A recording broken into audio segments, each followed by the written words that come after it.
जी friends, तो आज हम बात करेंगे एक वेब सीरीज़ के जिसका नाम है लूसीफ़र। तो चलिए शुरू करते हैं सीज़न 1 के फर्स्ट एपिसोड से।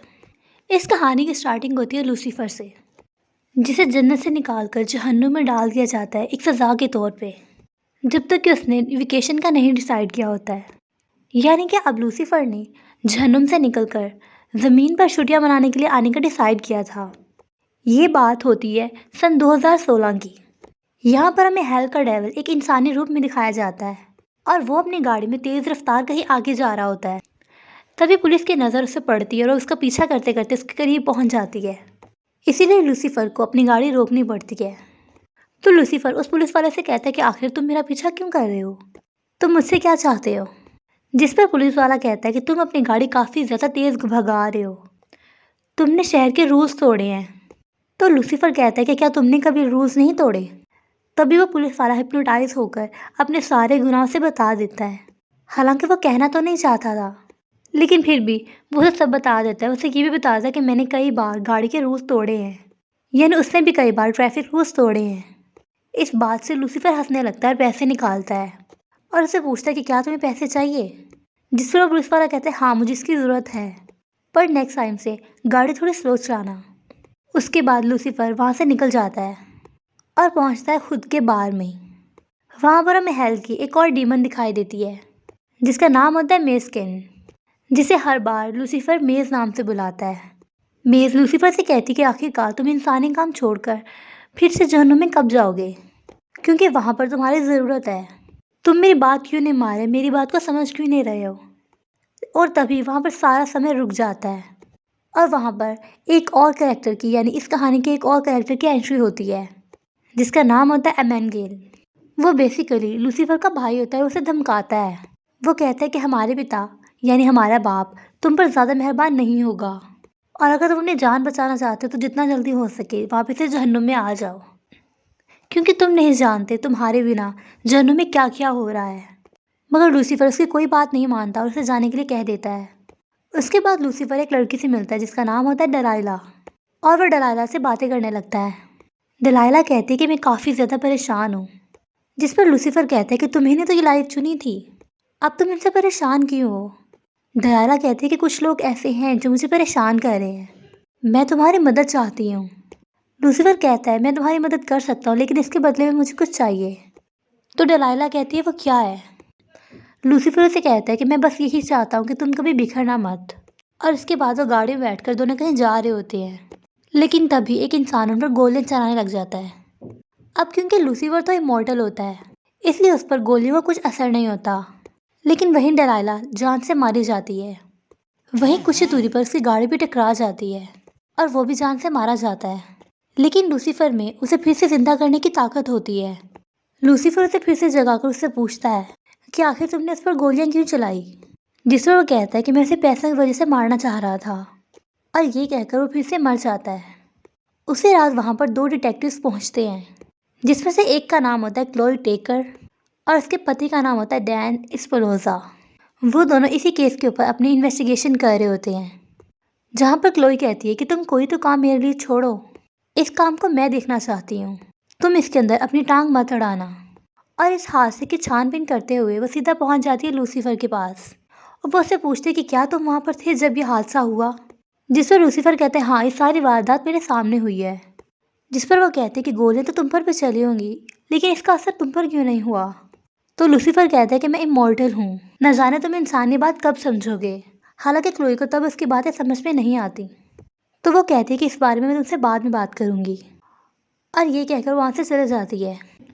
अगले दिन लूसीफर एक शादी अटेंड करता है जहाँ पर दो जोड़े आपस में शादी कर रहे होते हैं। तो लूसीफर उस आदमी को धमकाने लगता है, उसका नाम होता है जिमी पॉन्स। वो उसे कहता है कि तुमने पैसों के लालच में अपनी फ्रेंड डलाला को क्यों मार दिया। तो वहाँ पर जिमी उसे कहता है कि आज मेरी शादी है, प्लीज़ मेरी शादी को बर्बादी में मत बदलो। मैं जानता हूँ कि उसकी डेथ हुई है, लेकिन उसकी डेथ का असली रीज़न मैं नहीं हूँ, उसकी डेथ का असली रीज़न ट्रू वायल है। तो मुझसे जाकर क्यों नहीं बात करते। तो अब ना चाहते हुए भी लूसीफर को वहाँ से जाना पड़ता है। इसके बाद वो सीधा पहुँचता है ट्रू वायल के पास और उसे जान से मारने की धमकी देता है और उसे सच उगलवाता है कि आखिर डलाला ने तुम्हारा क्या बिगाड़ा था, तुमने उसे जान से क्यों मरवा दिया। तो ट्रू वायल उसे कहते हैं कि उसके दिमाग की हालत बिगड़ी हुई थी, तुम ये जाकर उसके साइकाइट्रिस्ट से क्यों नहीं पूछते? क्योंकि उसके तो काफ़ी सारे चक्कर चल रहे थे। उसकी साइकाइट्रिस्ट तुम्हें सब कुछ सच-सच बता देगी और इस बात को सुनने के बाद उसे छोड़ देता है। मगर तभी वहाँ पर क्लूई डिटेक्टिव पहुँच जाती है और क्लू से कहती है कि मुझसे पहले तुम यहाँ पर कैसे पहुँच गए? क्योंकि इस केस की इन्वेस्टिगेशन तो मैं कर रही हूँ। तुम यहाँ पर क्या कर रहे हो? तो लूसीफर उसे कहता है कि डिलाइला मेरी काफ़ी अच्छी दोस्त थी। तो क्लूई कहती है कि आखिर तुम ऐसा कर क्यों रहे हो? जिस पर लूसीफर उसे कहता है कि आज उसकी जो हालत हुई है मेरी वजह से हुई है। अगर उसे मुझ जैसी ज़िंदगी नहीं चाहिए होती तो आज वो जिंदा होती। तो क्लूई से कहती है कि आखिर तुम इन लोगों से सच कैसे गुलवा लेते हो? तो लूसीफर कहता है मेरी यही तो पावर्स हैं। मैं जिसकी भी आंखों में देखता हूँ मुझे अपनी सारी ख्वाहिशें बता देता है। चलो ठीक है, मैं तुम पर भी ट्राई करता हूँ। वो उससे पूछता है कि आखिर तुम्हारी क्या ख्वाहिशें हैं? लेकिन थोड़ी देर बाद जब उसका उस पर कोई असर नहीं होता तो लूसीफर काफ़ी ज़्यादा कंफ्यूज हो जाता है, क्योंकि आज तक ऐसा कभी हुआ ही नहीं था। लूसीफर किसी भी बात करता है उसकी आंखों में देखता है तो वो अपनी सच्चाई खुद ब खुद उगलने लगता है, लेकिन क्लोई ने ऐसा कुछ नहीं किया, यानी क्लोई पर उसका कोई असर नहीं हुआ। और थोड़ी देर बाद में उन्हें उस साइकाइट्रिस्ट के बारे में पता लगता है, तो वो उस साइकाइट्रिस्ट से मिलने जाते हैं जिसका नाम होता है लिंडा मार्टिन। तभी लूसीफर कहता है कि उसे पैरेलिस के नाम से जाना जाता है और इसी के साथ वो वहाँ पर जाने लगते हैं। तभी क्लोई को एक कॉल आता है और वो कॉल होता है उसकी बेटी के स्कूल से। कॉल पर बताया जाता है कि आपकी बेटी का किसी से झगड़ा हो गया है और आपको अभी स्कूल आना पड़ेगा। वहाँ पर उसका पति डैन भी मौजूद होता है और वो दोनों आपस में लड़ने लगते हैं। तो लूसीफर कहता है कि तुम्हारे जैसे पागल तो मैंने कभी नहीं देखा। तुम दोनों इतने बड़े और छोटी बच्ची के सामने लड़ रहे हो। यहाँ पर हमें क्लोई की बेटी भी दिखाई देती है जिसका नाम होता है ट्रिक्सी, और वो दोनों उसे घर छोड़कर अपने केस के इन्वेस्टिगेशन में फिर से लग जाते हैं और सीधा पहुँचते हैं पेनिडेंस के पास। वहाँ पर वो उससे पूछताछ करते हैं कि आखिर तुम डिलाइला के बारे में क्या जानती हो। तो पहले तो पेनिडेंस उनको बताने से मना करती है, लेकिन जब लूसीफर उसे अपनी आंखों से यानी उसको देखकर हिप्नोटाइज करता है और उसे पूछने लगता है कि तुम्हारी क्या ख्वाहिश है, जिस पर वो कहती है कि मैं तुम्हारे साथ इंटीमेट होना चाहती हूँ। लूसीफर से कहता है कि तुम मुझे सच बता दो, उसके बाद मैं तुम्हारी सारी ख्वाहिशें पूरी कर दूंगा। तो वहाँ पर पेनिडेंस उसे बताती है कि उसका एक लड़की के साथ चक्कर चल रहा था जिसका नाम था ग्रे कूपर, जो कि एक हॉलीवुड हीरो है।